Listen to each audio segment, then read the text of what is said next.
Hey, what's up? Now today I'm going to be giving a review for a documentary known as Batkid Begins. And as you can see, this is the film right here itself. Now this is not like a film or a movie or anything like that. It's just like a documentary about like a cancer patient. I think he survived, if I'm not mistaken, named Miles Scott, like a little kid. I think he's like 5 years old too, yeah. But he was diagnosed with leukemia, right? So at one point, he decides to actually become like his favorite superhero, which is Batman, and wants to like save save like the city and stuff like that. Which is like I'll touch on that in the review or whatever. But yeah, this is like a documentary based on like a real life thing that happened like a couple years ago about this kid named Miles Scott. And he was diagnosed with like a cancer, leukemia. So after this happened, his parents they requested for him to be like with the Make a Wish like foundation. They decided to like create this joint project where they let Miles become like Batman and save like the city of San Francisco for like the whole entire day. So they actually made like San Francisco kind of like Gotham City to a certain extent. So he has to face like the villains like the Riddler, like the Penguin, and stuff like that and so on. I thought it was kind of cool. The way they had it set up. So basically he's just becoming like Batman because of like him being like a leukemia cancer patient. That's why they went out their way to actually create this like project from the Make-A-Wish Foundation, which put together all this whole major event.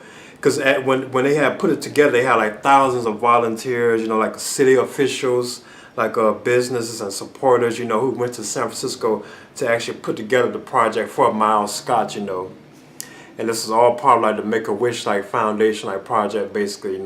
So yeah, that's what the documentary is about, and it's about Miles Scott, like the cancer like survivor, what patient, who wanted to become Batman, like his favorite hero for the day. Well, like it opens like with it talks about how his parents well, I think after they gave birth to him and stuff like that, but it opens with him them discovering that he had like the cancer, like the leukemia like cancer, when they found out that he actually had it basically. Because he had this knot on his face, and they had took him to the doctor, and at first the doctors had classified it as like an ear infection, but then it turns out, that as they went on, they took like blood samples from him and stuff like that, and they found out that he had leukemia, which is like a form of cancer, I believe.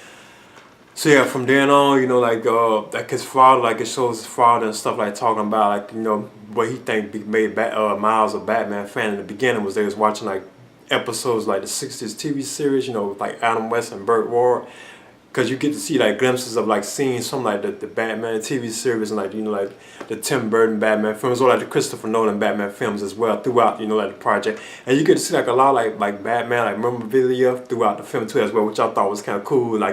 Plus you get to see all like the waves of like fans and stuff who like supported the project, which to me was amazing. That they can actually get that many people to show up to support Miles, and it's like his endeavor to be like the superhero Batman, So I thought that was kind of cool, and it's also kind of like touching too to a certain extent that you could see there was like so many like fans, who actually supporting him, like they had like their Batman stuff and everything, saying go like Batkid and stuff like that. So to me, that's what was kind of like real like touching, to see that it was that many like the fans went that far for this kid, So I thought that was kind of cool. But yeah, like throughout it, he joins up for after they find out that he has leukemia, and they find out, like his father, like I said before, he explained that he wanted to become like his favorite super Batman, and he became a Batman fan. He believed from watching like the '60s television show. That's what kind of drew him into Miles into being a Batman fan. Plus, I think other thing too, because it opens with him playing with like Batman like action figures, like toys, where you put them into cars and stuff like that. So it shows all that. But yeah, they request like an offer from they request like the Make-A-Wish Foundation. They want to let their son become like Batman for a day or whatever. So the people get together, and as elaborate as it sounds, it seems kind of far-fetched. They actually managed to do this and put together this project for Miles Scott. So yeah, they do it, and then he becomes like Batman. They turn San Francisco into like kind of like not like Gotham, but they kind of set it up where they have like the traps and stuff, like the Riddler traps. Like at one point he has to save like this woman from like a Riddler bomb, and then he has to put the Riddler in like this jail cell. I think he was trying to rob the bank or something like that, and they lock him up. So yeah, along the way as he's doing this, he's teamed up with like this former acrobat stuntman, you know. I forget what his name was, but he teams up with him, you know, and they actually have to. That's who trains him, and they put on their Batman suits, because the Batman suits they wear in the documentary are based on like the Christopher Nolan Batman films, and like Batman Begins and The Dark Knight or The Dark Knight Rises. It's that look of Batman, but they also have like Batmobile type cars too, like Lamborghinis, you know. And they have like the bat symbol, like this bat symbol, because this is my favorite bat symbol. You know, I'm a huge Batman fan. He's my favorite superhero too as well, you know. So yeah, this is the symbol that they have on the car. But yeah, that's basically what it's all about. You know, he does all this, and it seemed kind of far fetched that they would go to that extent, you know, to do this for his kids, you know. But that's basically what it was all about, basically. But then you get, I like that you get to see like like Batman toys and like clips and like memorabilia and stuff like that throughout the documentary too. You know, Hans Zimmer, he even comes on and discuss how he put the music together and stuff like that and everything like that, because you know he did like the soundtrack for the Dark Knight trilogy. You know, like Batman Begins, well, the Christopher Nolan films basically. You know. Plus, you also get to see like glimpses of like Star Wars like type stuff in the film too as well, you know, which I thought was kind of cool. And they're my two favorite franchises, like Star Wars and Batman, you know. So it's kind of cool seeing that link, you know, between the two, you know, as well. But yeah, I thought this was a decent film, but at the same time, that's what's kind of get you. You can't believe that the support, like the people in general, like the general public in general, you know, you couldn't believe they went this far to actually support this project. To me, that was kind of, it almost kind of like towards the end, it kind of brought me to tears to a certain extent, you know. I don't like boo-hoo, like crying and stuff, but it kind of like, you know, brought me to tears to a certain extent that the fans were really that strong and really supported Miles Scott to that extent, you know. I thought that was cool, and that was really touching, you know. Now this is from like Warner Brothers, you know, and it was directed by Dana Nachman,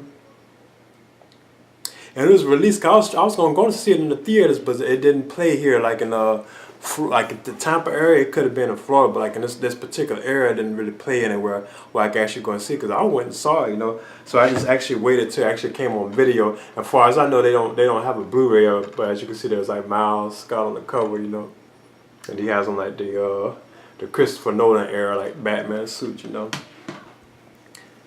And it's not really that long. It's only like I think like an hour and 20 something minutes, you know. But in the end, I would give Batkid Begins, I would be giving this like a B. I thought it was cool, but at times, you know, what keeps it from being excellent is it kind of like it jumps all around. You know, they could be talking about like Miles, or they could be talking about Batman, and they could be talking about this and that. It's like it's like all over the place, you know. But I still thought it was like fun, you know. It was kind of funny, you know, and it was just cool seeing like the fan support for like the hero himself, you know, as like Batman too, you know. And you know, I'm like a big Batman fan, like I said before, you know. So yeah, in the end, I'll be giving like Batkid Begins, I'm giving this a B. And this is my review for Batkid Begins. Alright.